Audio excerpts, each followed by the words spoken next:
ونصلی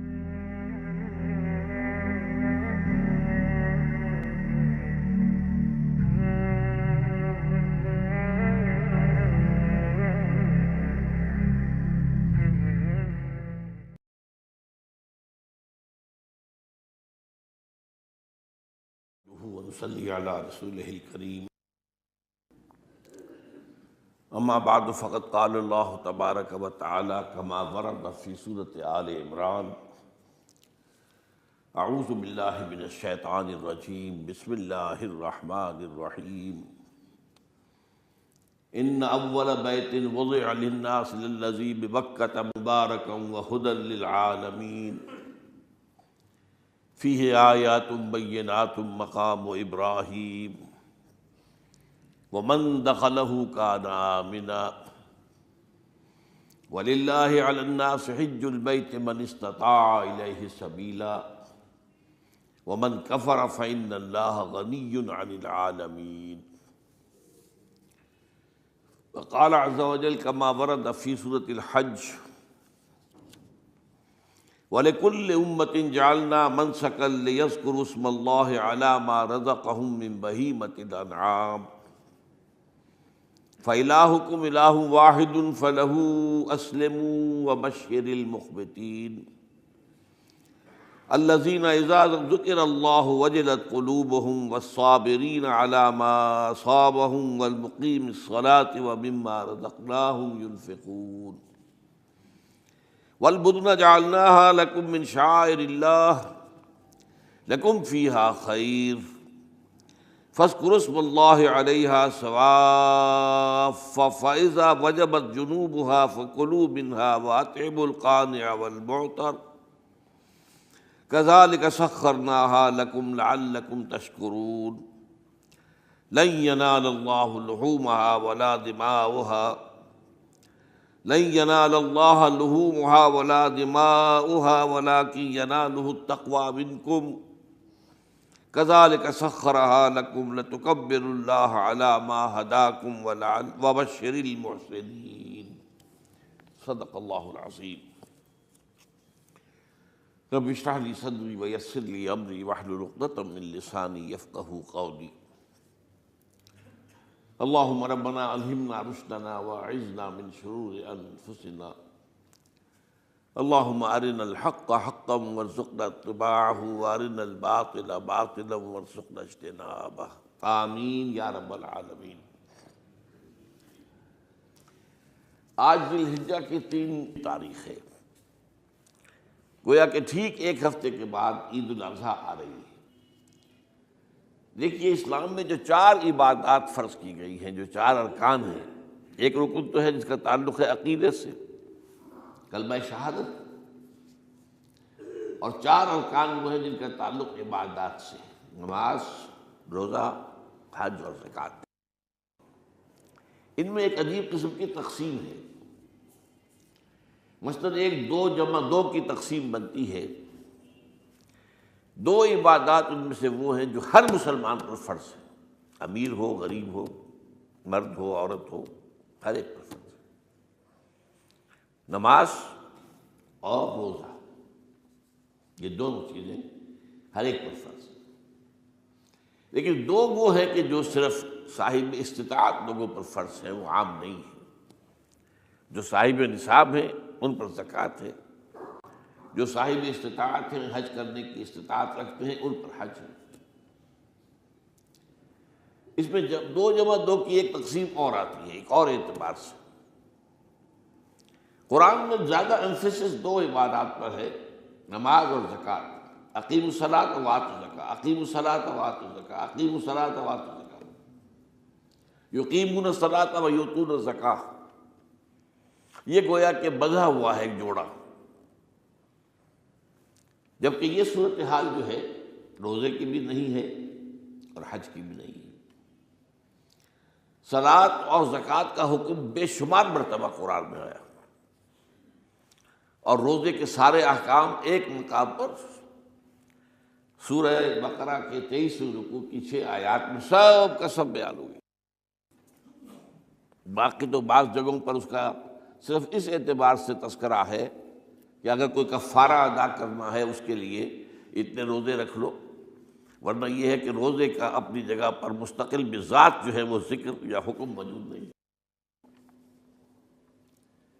اس اعتبار سے غور کیجئے، حج کا معاملہ بھی یہی ہے۔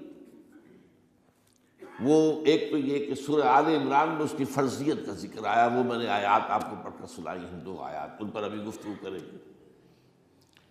سورہ بقرہ کے 24ویں اور کچھ 25ویں رکوع میں کچھ اس کے مناسک بیان ہوئے، سورہ حج کے 4تھے رکوع میں اس کے مناسک بیان ہوئے، بس باقی پورے قرآن میں تو اس کا ذکر نہیں۔ تو اس اعتبار سے فرق ہو گیا 2 جمع 2 کا۔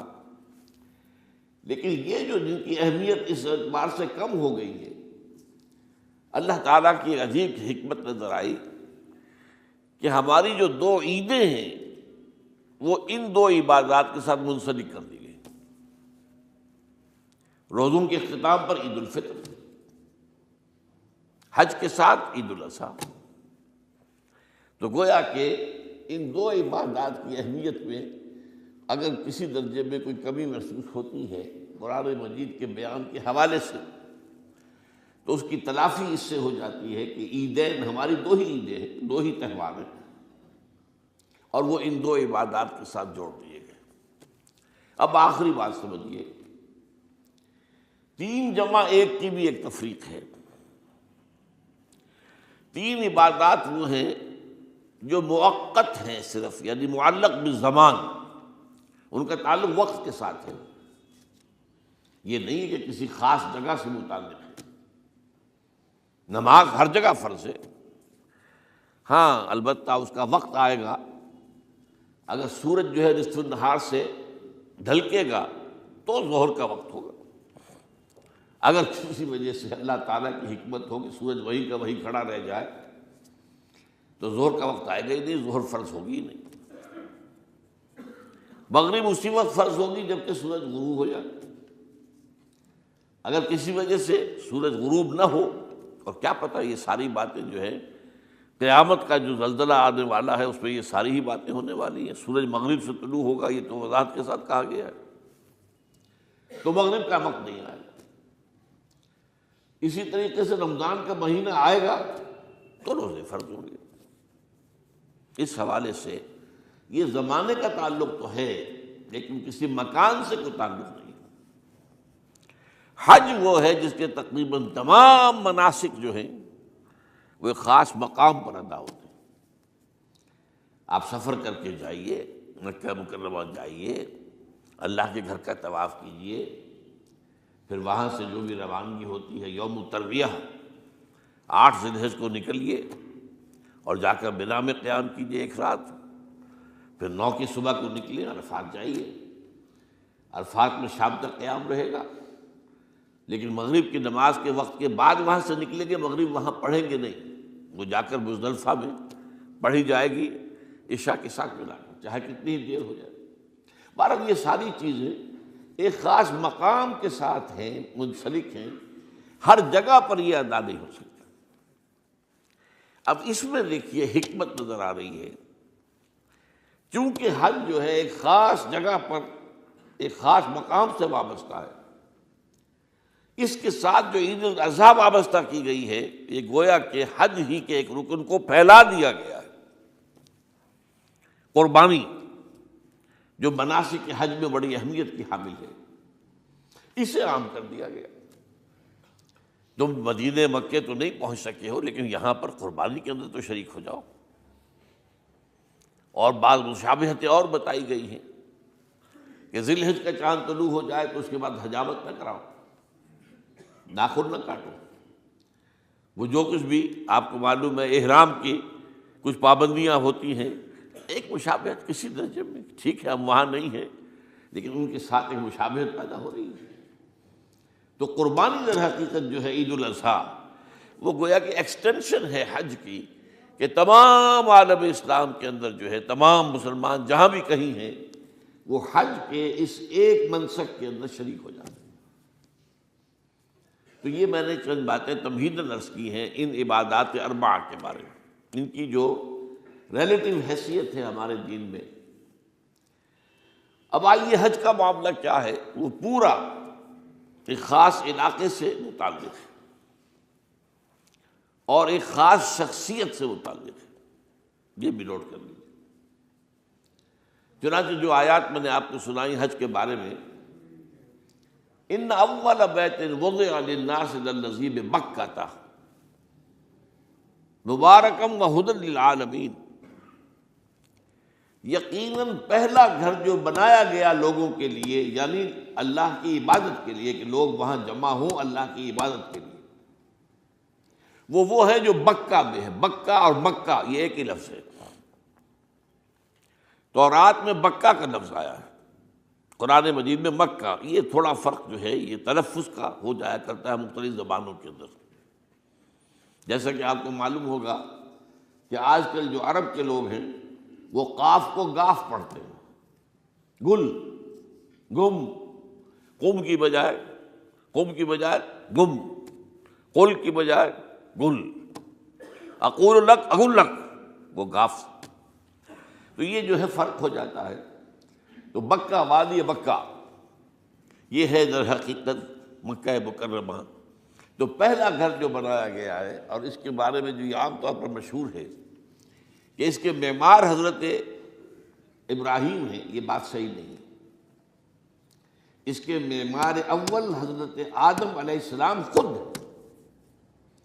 اول بیت ہے نا، پہلا گھر، تو کیا یہ ممکن ہے کہ آدم سے لے کر ابراہیم تک کوئی گھر اللہ کی عبادت کے لیے بنا ہی نہ ہو؟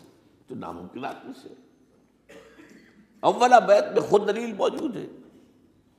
حضرت آدم علیہ السلام نے اس کی تعمیر کی، البتہ اس کے بعد بعض سیلابوں کی وجہ سے یہ عمارت گر گئی اور کچھ جو وہاں پر آبادی بنی تھی وہ بھی ختم ہو گئی۔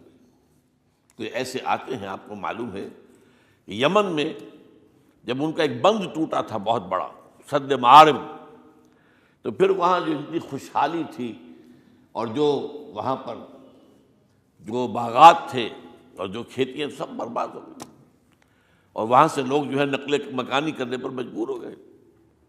یہی یمن کے قبائل تھے جو جا کر شام اور عراق میں آباد ہوئے، یہی یمن کے دو قبیلے تھے جو مدینے میں آ کر آباد ہوئے، اوس اور خزرج، یہ یمن کے قبیلے تھے۔ تو اس بند کے ٹوٹنے کے بعد اگر خدا نہ خواستہ اگر ہمارا تربیلا ڈیم ٹوٹ جائے کیا ہوگا؟ پچھلے دنوں خبریں آئی ہیں اخبارات میں کہ ہندوستان میں غور ہو رہا ہے اس پر کہ تربیلا ڈیم کو اڑا دو۔ وہ سوچ رہے ہیں پاکستان کو ختم کرنے کی سبیل کیا ہو سکتی ہے، تو بڑی سمپل ہے اور بڑا آسان کام ہے، بمبارڈمنٹ کر دینا جو ہے۔ ٹھیک ہے، ان کا جہاز آئیں، کچھ کو ہم گرا بھی لیں گے، لیکن کچھ تو آ کر جو ہے وہاں پر وہ اپنے بم جو ہے وہ ہدف کے اوپر گرا جائیں گے، کیا ہوگا؟ یوں سمجھیے کہ جو سونامی کا آیا تھا سیلاب، وہ سونامی کا سیلاب آئے گا بھارت پاکستان کے اوپر، اور ہر چیز تباہ و برباد ہو جائے گی۔ کم سے کم یوں سمجھیے کہ تقریباً 100 میل کی چوڑائی میں، اور یہ سب جو ہے ریگستان بن جائے گا، ہر چیز ختم ہو جائے گا، خدا نہ خواستہ۔ تو بہرحال سد معارف کے بعد یہ صورتحال واقع ہوئی تھی۔ تو اس کے بعد سے یہ جو ہے یہ اللہ کا گھر یہ جو ہے گرا ہوا تھا، اس کی کوئی اب صرف یہ کہ قواعد رہ گئے تھے۔ قواعد کہتے ہیں جو بنیادیں ہوتی ہیں، وہ پھر اللہ تعالیٰ نے حضرت ابراہیم کو بتائیں کہ یہ ہیں وہ بنیادیں جن پر کہ وہ گھر ہوتا تھا۔ وَإِذْ يَرْفَعُ إِبْرَاهِيمُ الْقَوَاعِدَ مِنَ الْبَيْتِ وَإِسْمَاعِيلُ، ان بنیادوں پر حضرت ابراہیم اور اسماعیل نے مل کر دو معماران حرم نے یہ عمارت جو ہے دوبارہ تعمیر کی ہے۔ تو گویا کہ حضرت ابراہیم علیہ السلام معمار دوم ہیں، معمار اول اس کا جو ہے وہ خود حضرت آدم علیہ السلام۔ فیہ آیات بینات مقام ابراہیم، مقام ابراہیم ہے، جو بھی وہاں گئے ہیں انہوں نے دیکھا ہے کہ ایک پتھر تھا جس پر کھڑے ہو کر حضرت ابراہیم علیہ السلام تعمیر کر رہے تھے۔ اب آج تو آپ کو معلوم اسکیفولڈنگ لگ جاتی ہے، بانس لگ گئے، یا آج کل تو جو ہے پائپ جو ہے لوہے کے اس سے لگا کر تو جیسے جیسے عمارت اٹھتی جا رہی ہے اسی طریقے سے اس کے ساتھ جو ہے وہ چل رہے ہیں اور ان کے اوپر کھڑے ہو کر تعبیر ہو رہی ہے، تو اس وقت کچھ نہیں تھا۔ تو ایک پتھر ایسا تھا کہ جو خود بخود اٹھتا تھا پھر اللہ تعالیٰ کے اٹھانے سے، یا یوں کہیے کہ ملائکہ کے اٹھانے سے، اور اسی پر حضرت ابراہیم کھڑے ہو کر وہ پتھروں کے اوپر پتھر رکھتے جا رہے تھے، اور اس کی وجہ سے اس پتھر کے اوپر کتنی دیر کھڑے رہنا ہوا ہوگا حضرت ابراہیم علیہ السلام کا کہ اس پر ان کے پاؤں کے نشان بن گئے۔ وہ ہے مقام ابراہیم، جو آپ نے دیکھا ہوگا کہ وہاں ایک بہت خوبصورت قسم کا ایک پنجرا سا بنا ہوا ہے، اور اس کے اندر وہ مقام ابراہیم ہے۔ اور جب بھی طواف کرتے ہیں تو طواف کے بعد 2 رکعتیں جو ہے وہ پڑھی جاتی ہیں ابراہیم، مقام ابراہیم کے پیچھے، جتنا بھی قریب تر ہو کر پڑھا جا سکے، لیکن بہرحال رخ ادھر ہے۔ تو فی آیات بینات مقام ابراہیم ومن دخلہ کان آمنا۔ تو ایک تو یہ کہ وہ نشانیاں ہیں، وہ اللہ تعالیٰ جن لوگوں کی کہ دل کی آنکھ کھلی ہو، روحانی آنکھیں کھلی ہو، ان کو دکھاتا ہے، اور ایک وہ ہے کہ جو ہماری ان سامنے کی ظاہری آنکھوں کو بھی نظر آتی ہے۔ یہ نوٹ کر لیجئے کہ یہ مقام امن کا گہوارہ رہا ہے۔ عرب میں لوٹ مار، قتل، غارت، قتل کے بدلے میں قتل، پھر قتل کے جواب میں قتل چلتا تھا، لیکن اس وقت بدترین دور میں بھی عربوں کا معاملہ یہ تھا کہ کوئی شخص فرض کیجئے کہ وہ کئی مہینے سے اپنے باپ کے قاتل کو ڈھونڈ رہا ہے تاکہ قصاص لے سکے، بدلہ لے سکے، اسے قتل کر سکے، اسے کہیں نظر نہیں آ رہا، اچانک حرم میں نظر آ جاتا ہے، وہاں وہ نقصان نہیں پہنچائے گا اسے۔ یہ امن کا گھر ہے، اللہ تعالیٰ نے اسے امن کی جگہ بنایا ہے، بلد الامین کہا گیا ہے اس کو، امن والا شہر۔ تو یہ جو ہے یہ تو آج تک بھی اس کی جو برکت ہے وہ نظر آتی ہے۔ وَمَن دَخَلَهُ كَانَ آمِنًا وَلِلَّهِ عَلَى النَّاسِ حِجُّ الْبَيْتِ مَنِ اسْتَطَاعَ إِلَيْهِ سَبِيلًا، اور اللہ کا حق ہے اپنے بندوں پر کہ وہ حج کریں اس کے اس گھر کا، جو کوئی بھی استطاعت رکھتا ہو سفر کی۔ اگر زاد راہ ہے، خرچہ ہے، جانے آنے کے اخراجات مہیا ہیں، اور یہ کہ آپ پیچھے جن کو چھوڑ کر جا رہے ہیں ان کے لیے بھی اتنے وقت کا جو ہے وہ انتظام ہے، کھانے پینے کا، گزارے کا، نان نفقے کا، تو آپ پر حج فرض ہو گئے۔ اب اگر اس فرضیت کے بعد کوئی شخص تاخیر کرتا ہے تو وہ بڑے گناہ کے اندر مبتلا ہے۔ جیسے ہی فرضیت ہو جائے، پہلا کام جو ہے، پہلا قرض جو ہے، یوں سمجھیے یہ اللہ کا قرض ہے بندوں پر۔ یہ لام جو آتا ہے، لام اور اعلیٰ، لام کسی کے حق کے لیے، اعلیٰ کسی کے اوپر حق ہونا۔ وَلِلَّهِ عَلَى النَّاسِ حِجُّ الْبَيْتِ مَنِ اسْتَطَاعَ إِلَيْهِ سَبِيلًا، یہ تو اللہ کا حق ہے لوگوں پر، لوگوں کے ذمے، یہ قرض ہے اللہ کا کہ اس کے گھر کا حج کریں، جائیں، طواف کریں، اور جو بھی اس کے مناسک ہیں ادا کریں، اور وہیں پر قربانی کا بھی ہے۔ لِيَشْهَدُوا مَنَافِعَ لَهُمْ وَيَذْكُرُوا اسْمَ اللَّهِ فِي أَيَّامٍ مَّعْلُومَاتٍ عَلَىٰ مَا رَزَقَهُم مِّن بَهِيمَةِ الْأَنْعَامِ فَكُلُوا مِنْهَا وَأَطْعِمُوا الْبَائِسَ الْفَقِيرَ، اسی کے اندر جو ہے مناسک کے اندر قربانی بھی ہے۔ افریقہ میں آپ کو معلوم ہے، شمالی افریقہ میں زیادہ تر لوگ جو ہیں جیسے کہ ہندوستان پاکستان میں ویسے ہیں، لیکن آپ جنوب میں چلتے جائیے تو رنگ گہرا ہوتا چلا جائے گا، انتہائی سیاہ رنگ وہ بھی ہے، سب آ رہے ہیں، شکلیں جدا ہیں، زبانیں جدا ہیں، لیکن سب کے سب جو ہے ایک ہی نغمہ ان کی زبان پر ہے ایک ہی نغمہ، کہیں واضح کہیں مبہم، وہ ایک ہی مذہب، لبیک اللہم لبیک، لبیک لا شریک لک لبیک، ان الحمد والنعمت لک والملک لا شریک لک۔ اب یہ ترانہ ہے، توحید کا ترانہ ہے، اور گونج رہی ہے اس وقت، آپ اندازہ نہیں کر سکتے کہ وہ پوری سرزمین گونج رہی ہوگی اس ترانے کے ساتھ، کیونکہ تھوڑی تھوڑی دیر کے بعد نئے قافلے داخل ہو رہے ہیں۔ ابھی ایک قافلہ جو ہے اس نے سعی مکمل کی ہے، اس میں شامل ہو گیا، بلکہ اس کے دوران ہی ابھی اس کا ختم نہیں ہوا کہ تیسرا قافلہ چلا رہا ہے۔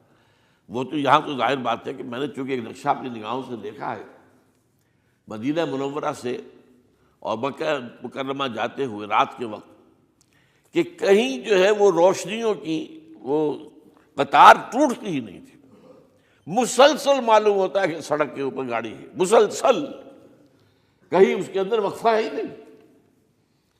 اتنے بڑے پیمانے پر اتنے بڑے پیمانے پر اتنے بڑے پیمانے پر لوگ جمع ہو رہے ہیں، زبانیں جدا ہیں، ایک دوسرے کی زبان نہیں سمجھتے، لیکن ایک زبان اور بھی ہوتی ہے جو بغیر بولے سمجھ میں آتی ہے، اس سے معلوم ہوتا ہے سب کے لیے محبت ہے، ہمارے بھائی ہیں، تمام مسلمان ہیں۔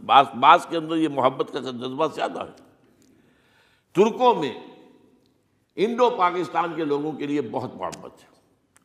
اب وہ بات جو نہیں کر سکتے، سمجھا نہیں سکتے، لیکن ان کی آنکھوں سے، ان کے انداز سے وہ محبت ٹپکی پڑتی ہے۔ تو عالمگیریت جو ہے اسلام کی، ہمگیریت، عالمگیریت، آفاقیت، اس کا جو مظہر نظر آتا ہے وہاں تھا۔ پھر یہ کہ ہمارے ہاں کی جتنے بھی فرقہ بندیاں ہیں وہ وہاں ختم ہو جاتی ہیں۔ وہاں اہل حدیث ہیں، حنفی ہیں، مالکی ہیں، شافعی ہیں، حنبلی ہیں۔ یہ کام بھی کیا ہے آ کر انہوں نے آل سعود نہیں، ورنہ اس سے پہلے جو ہے وہ 4 مصلے علیحدہ تھے، وہاں پر 4 جماعتیں علیحدہ ہوتی تھی۔ یہ حنفی مصلی ہے، یہاں پہ حنفی امام ہے وہ پڑھائے گا، یہ شافعی مصلی ہے، شافعی امام ہے وہ نماز پڑھائے گا۔ تو یہ جو ایک تفریق تھی وہاں بھی موجود تھی، انہوں نے ختم کیا، ایک امام کے پیچھے جماعت ہوگی، اسی میں حنفی بھی ہیں، مالکی بھی ہیں، شافعی بھی۔ کچھ ہیں لوگ جو زیادہ، جن کے اندر کچھ زہر زیادہ گھل گیا ہے فرقے واریت کا، وہ پھر نہیں نماز پڑھتے، وہاں پر محروم رہتے، اس کی فضیلتوں کو چھوڑ کر جا کر کہیں اپنے جو ہے گھروں پر جہاں ٹھہرے ہوئے وہاں جا کے نماز پڑھ لیتے ہیں کہ یہ جو ہے وہابی، ان کے پیچھے ہماری نماز نہیں ہوتی۔ لیکن نہیں، عام طور پر ایسا نہیں ہے، عام طور پر سب لوگ جمع ہیں، نماز پڑھ۔ اور ایک سب سے بڑا مشاہدہ جو ہوتا ہے، جو مجھے سب سے پہلے ہوا تھا پہلے حج میں، یہ 1962 کی بات ہے، تو میں نے محسوس کیا یہ نماز کے اندر اختلافات جو ہیں اسلام مسلمانوں میں صرف اتنے ہیں کہ جس سے جماعت نہیں ٹوٹتی۔ اختلافات ہے، رفع یدین ہے یا نہیں ہے، آمین بالجہر ہے یا نہیں ہے، اختلافات تو ہیں، لیکن جماعت نہیں ٹوٹتی۔ وہ جو ڈرل ہے، ڈرل جیسے کہ ڈرل ہوتی ہے، آرمی پریڈ ہو رہی ہے، وہ ڈرل ختم نہیں ہوتی۔ ایسا نہیں ہے، میں نے جب سوچا اگر کسی مسلک کے نزدیک رکوع بھی 2 ہوتے، جیسے سجدے 2 ہیں، تو وہ لوگ تو ایک رکوع کے بعد دوسرا رکوع کرتے اور باقی لوگ سجدے میں چلے گئے ہوتے، جماعت ٹوٹ جاتی۔ یا اگر کسی کے نزدیک ہر رکعت کے اندر جیسے رکوع ایک ہے، سجدہ بھی ایک ہی ہوتا، تو کچھ لوگ تو ایک سجدہ کر کے کھڑے ہو جاتے ہیں اور دوسرے لوگ جو ہے دوسرا سجدہ کر رہے ہوتے ہیں، جماعت ٹوٹ جاتی۔ تو یہ میں سمجھتا ہوں کہ یہ کس کی حکمت ہے، کس نے یہ طے کیا کہ ٹھیک ہے آپ میں رنگا رنگی بھی ہو، اے ذوق اس چمن کو ہے زیب، اختلاف سے اختلاف بھی ہے، رفع یدین بھی ہو رہا ہے، آمین بالجہر بھی ہو رہا ہے، نہیں بھی ہو رہا ہے، سب کچھ ہے، لیکن وہ اجتماعیت نہیں ٹوٹ رہی۔ یہ وہ یوں سمجھیے کہ یہ زندہ معجزہ ہے اسلام کا کہ 1400 برس بیت گئے ہیں اور کتنے بڑے علاقے میں یہ اسلام پھیلا ہے، اور یہ کہ مختلف مسالک وجود میں آئے، اس میں کوئی شک نہیں ہے۔ حنفی ایک علاقے کے اندر آپ کو ملیں گے صرف شافعی، ہندوستان کا بھی مغربی ساحل کے صرف شافعی ملیں گے آپ کو۔ اس سے آگے آپ جائیے، چونکہ یہ عرب تاجروں کے ذریعے سے ایمان لائے ہیں یہ لوگ، سری لنکا کے لوگ ہیں، انڈونیشیا کے لوگ ہیں، ملیشیا کے لوگ، سب شافعی ہیں۔ ہندوستان میں چونکہ اوپر سے شمال سے آیا ہے اسلام، یہ ترکوں کے ذریعے سے آیا ہے، اور وہ کٹر حنفی تھے، یہاں حنفیت آئی ہے۔ ترک جو ہے کٹر حنفی، یہ ترکی تو تھے جو آئے تھے۔ یہ کون تھا؟ محمود غزنوی کون تھا؟ سبکتگین کون تھا؟ الپتگین کون تھا؟ بختیار کاکی کون تھا؟ قطب الدین بختیار، یہ کون تھے؟ سب ترک۔ اور ترک بھی کون؟ غلامان، خاندان غلامان یاد کیجیے۔ لیکن بہرحال ان کے ذریعے سے جو اسلام ان کے ساتھ آیا ہے وہ خالص حنفی اسلام، تو کوئی حرج نہیں۔ وہاں جا کر سب جمع ہو جاتے ہیں ایک وحدت کے اندر۔ تو یہ چند مشاہدات وہاں کے ہوتے ہیں جو ہماری ظاہری آنکھوں کو بھی نظر آ جاتے ہیں، جس کا کہ قلب کے اوپر بڑا گہرا اثر پڑتا ہے۔ اب میں ایک موضوع لے رہا ہوں، یہ جو قربانی کا مسئلہ ہے، اس کے بارے میں ایک زمانے میں تو بہت منکرین حدیث کی طرف سے اس کے خلاف بڑی جو ہے ایک مہم چلی تھی کہ ختم کیا جائے اس کو، یہ خام خواہ جو ہے خرچ ہوتا ہے بہت بڑا اور ضائع ہوتا ہے گوشت، اتنے بڑے پیمانے پر گوشت ہوتا ہے کھایا نہیں جاتا۔ اچھا ایک زمانے میں فریج بھی نہیں تھے، یہ بھی نہیں کہ آپ محفوظ کر دیں، گوشت ضائع بھی ہو سکتا تھا، اور بھی چیزیں جو ہے وہ گوشت کی وہ صحیح طور سے استعمال نہیں ہوتی تھی۔ تو اس کے اوپر بڑا پروپیگنڈا منکرین حدیث کا رہا کہ یہ جو ہے قربانی صرف حج کے موقع پر ہے۔ میں اس کی نفی کے لیے آج آپ کو بتا رہا ہوں کہ سورہ حج کے اندر جو دو رکوع ہیں، ایک چوتھا ایک پانچواں، چوتھے رکوع میں بھی قربانی کا ذکر ہے، پانچویں میں بھی قربانی کا ذکر ہے۔ یہ ایک دم جو ہے ایک جگہ پر جو دو طرح کی قربانیوں کا ذکر ہو رہا ہے، یہ کیوں ہو رہا ہے؟ چوتھے رکوع میں وہ مناسک حج کے ساتھ اس کا ذکر ہے، وہاں جو فرمایا گیا لِيَشْهَدُوا مَنَافِعَ لَهُمْ وَيَذْكُرُوا اسْمَ اللَّهِ عَلَىٰ مَا رَزَقَهُم مِّن بَهِيمَةِ الْأَنْعَامِ فِي أَيَّامٍ مَّعْلُومَاتٍ عَلَىٰ مَا رَزَقَهُم مِّن بَهِيمَةِ الْأَنْعَامِ فَكُلُوا مِنْهَا وَأَطْعِمُوا الْبَائِسَ الْفَقِيرَ۔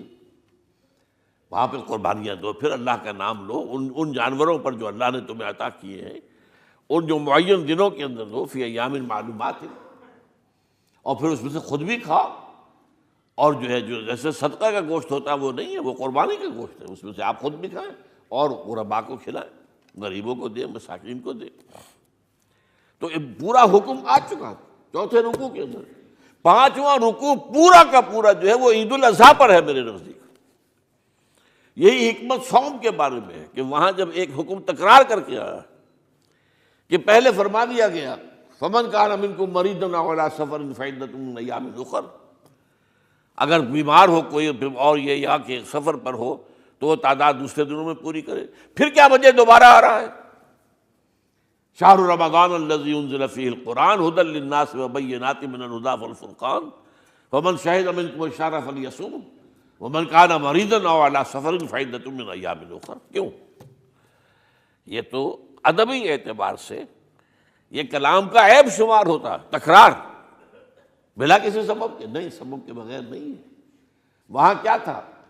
وہاں ان دو رعایتوں کے ساتھ تیسری بھی شامل تھی کہ اگر صحیح ہو اور مقیم ہو پھر بھی روزہ نہ رکھو تو ایک مسکین کو کھانا کھلا دو۔ یہ رعایت ختم ہوئی ہے رمضان کے روزے کے ساتھ، اب رکھنا پڑے گا روزہ، اور اگر بیمار ہو یا سفر پر ہو تو ٹھیک ہے دوسرے دنوں میں پورا کرو، پورا کرنا لازم ہے اس کا۔ تو یہ چیز جو ہے یہ در حقیقت کسی وجہ سے ہوتی ہے۔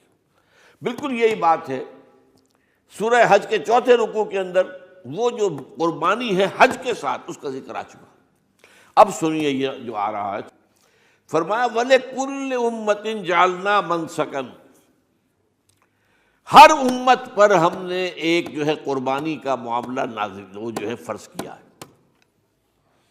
میں نے چونکہ آج شروع میں کہا تھا کہ صوم اور حج میں کچھ مشابہتیں ہیں۔ دیکھیے صوم کا حکم بھی آیا تھا تو کس طور سے آیا تھا؟